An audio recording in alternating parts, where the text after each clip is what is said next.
鏡頭轉來看國內，4月中順利通過防治海劫的大索超大型原油船軍艦輪，車次是已經載200萬桶的原油轉來到賣寮港。另外，中油車庫也有佇咧桃園的外海收到駛過紅海來到台灣的中東的原油。不過，因為受到這中東局勢影響，行政院主計總處是公布上新的消費者物價指數 CPI 年增率是已經擴大到 1.74%， 這是來到最近一冬來上懸點的數字。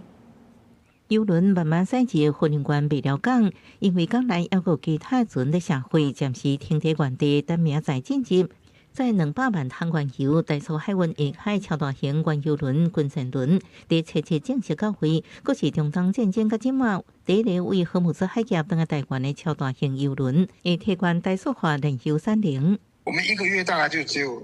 汽柴油，大概就是差不多這個200萬桶，等於是有一船了。但是事實上，我們的煉量是遠大於這個東西的。但是這個煉量，這個200萬桶，也不是說它通通都可以煉成汽柴油，它還有很多其他的油品。大索化計調解說，這批原油攏是中東籍原油，經過煉製了後，會產出柴油、汽油、飛機用油、石化原料等產品。另外，中油也有好消息，為沙特阿拉伯紅海沿浦港釋放出款的60萬桶的原油，也搶先一步到台灣，為7月開始，就在桃園沙崙外海增設。這是見證了第一陣中東原油是清質原油，會生產汽油、柴油、航空用油，對穩固國內油品供應有幫助。交通及通訊類上漲2.66%，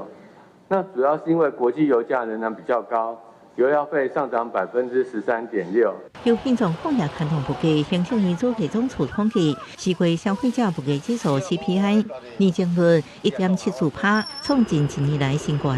這大類變動影響內底，交通甲通信起2.66%較明顯，油料費、火車票、機票攏起。也閣有基礎類起2.06%，因為厝稅燃氣、電費甲家庭管理費攏起。專家閣是警率去下半年政府面對油電未起，了錢愛吸收，都愛稅制。